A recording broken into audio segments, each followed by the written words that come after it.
सुप्रभात बच्चों, आज मैं आप लोगों को निबंध करवाऊंगी। हमारा देश के बारे में निबंध करवाऊंगी बच्चों आप लोगों के पास है ना व्याकरण की बुक नहीं है अभी भी। इतनी बार मैंने बोल दिया है, उसके बाद भी बहुत सारे पेरेंट्स का कॉल आता है कि मैडम बुक कहाँ है, बुक कौन सी है, हमें तो बुक मिली नहीं। बेटा आप लोगों के पास बुक नहीं है। अब तो मैं आप लोगों को पिक भी भेज रही हूँ जो पढ़ा रही हूँ, तो आप लोगों को तो और ज़्यादा आसानी हो रही है ना। अब आपको कोई दिक्कत नहीं होनी चाहिए। और बेटा बुक है ही नहीं तो आप लोगों को ऐसे ही पढ़ना है जो हम पढ़ा रहे हैं, ठीक है। और आप लोग नोट्स ले आइए। जो बच्चे नोट्स नहीं लाए हैं वो नोट्स ले आए बेटा, एग्ज़ाम में जो आने वाले हैं वो नोट्स हैं वो, है ना। इसलिए आप लोग नोट्स ले लो तो आप लोगों को पढ़ाई में तो कोई दिक्कत नहीं आएगी। अब है हमारा देश। हमारे देश का नाम भारत है। हमारे देश का नाम क्या है बेटा? भारत है। यह एक बहुत बड़ा देश है। ये कैसा देश है? एक बहुत बड़ा देश। आपको तो पता है भारत बहुत बड़ा देश है ना। हमारा राष्ट्रीय ध्वज तिरंगा है। हमारा राष्ट्रीय ध्वज कौन सा है बेटा? तिरंगा, 3 रंगों का तिरंगा। नई दिल्ली भारत की राजधानी है। नई दिल्ली क्या है? भारत की राजधानी है। यह एक धर्मनिरपेक्ष राज्य है।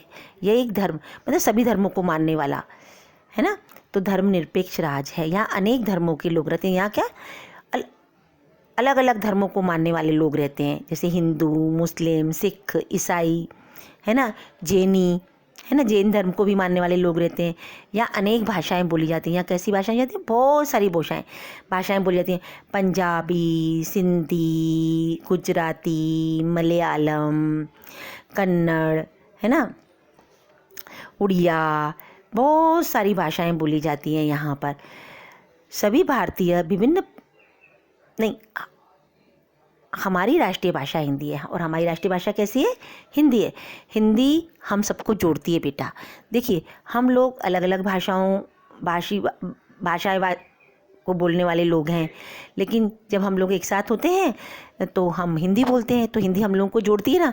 ऐसे थोड़ी है कि पंजाबी में बोल रहा है, गुजराती में बोल रहा है और सिंधी में बोल रहा है, तो ऐसे तो हम कोई समझ ही नहीं पाएगा ना। क्लास में हम बैठते हैं तो कोई सिंधी होता है, कोई पंजाबी होता है, कोई महाराष्ट्रियन होता है ना, कोई मुस्लिम होता है। तो क्या हम अपनी अपनी भाषा क्लास में बोलते क्या? नहीं ना बच्चों, हम अपनी भाषा नहीं बोलते। हम बोलते हैं एक हमारी राष्ट्रीय भाषा हिंदी।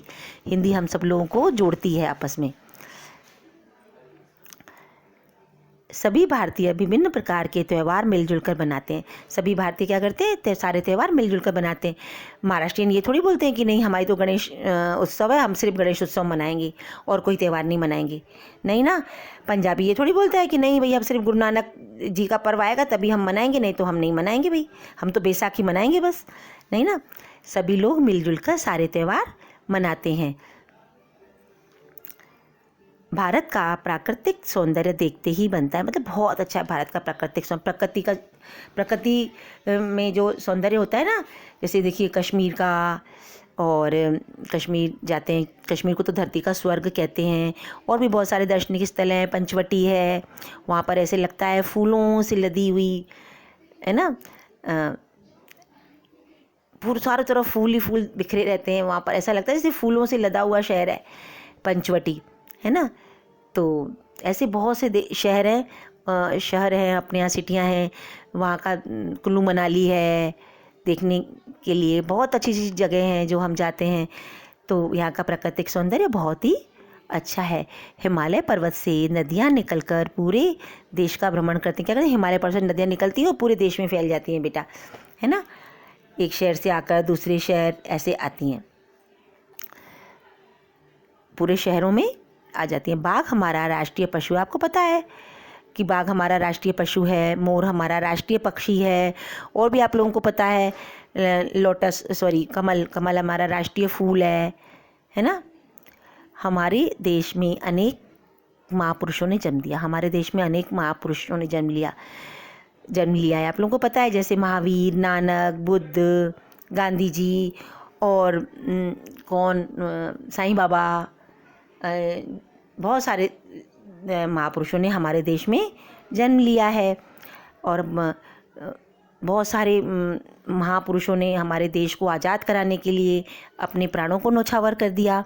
अपने प्राणों को नौशा मतलब अपने प्राण गंवा दिए। तो भगत सिंह, सुखदेव, है ना, ये सब लोग हमारे देश को आज़ाद कराने के लिए फांसी तक चढ़ गए बेटा। फिर हम, कितना अच्छा देश है हमारा कि ऐसे महापुरुष, इतनी पावन धरती है हमारे देश की, पवित्र पावन धरती है भारत की। भारत के लोग आपस में मिलजुल, हमें अपने देश पर गर्व है। क्यों नहीं हो गर्व हमें अपने देश पर?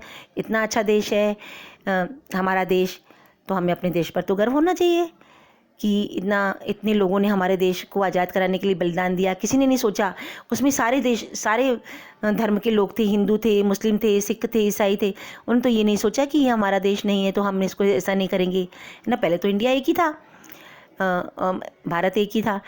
तो बेटा अभी भी हम लोग मिलजुल कर रहते हैं, भाईचारे से रहते हैं, है ना। और हमें रहना भी चाहिए भाईचारे से। एकता में अनेकता हमारे भारत की विशेषता है। हम अनेक हैं मगर एक हैं। अनेक अनेक धर्मों से, अनेक अनेक धर्मों के लोग हमारे देश में निवास करते हैं, अलग अनेक बोलियाँ बोली जाती हैं, फिर भी हम एक हैं, है ना। तो इसलिए हमारा देश बहुत अच्छा है और हमें अपने देश पर गर्व होना चाहिए कि हम इतने अच्छे देश में रहते हैं, इतने महान देश में रहते हैं, इतनी महान पवित्र धरती है हमारे देश की, है ना। देखिए कितनी अच्छी खेती होती है हमारे देश में, है ना। देखिए ना, आप लोगों के किसी यहाँ खेत होंगे, तब आप जाके देखो वहाँ पर कितना आनंद आता है। इसलिए हमारा देश कृषि प्रधान देश है। हमारे देश में कई महापुरुषों ने जन्म लिया। हमारे देश में कई दार्शनिक स्थल हैं, कई पवित्र स्थान हैं, जैसे साईं बाबा का, वैष्णो देवी का, है ना। और हमारे देश की देखो, हमारे देश में सबसे बड़ी मस्जिद भी है, हमारे देश में ही है ना। फिर इसलिए हमें अपने देश पर गर्व है और आप लोग सबको होना चाहिए अपने देश पर गर्व।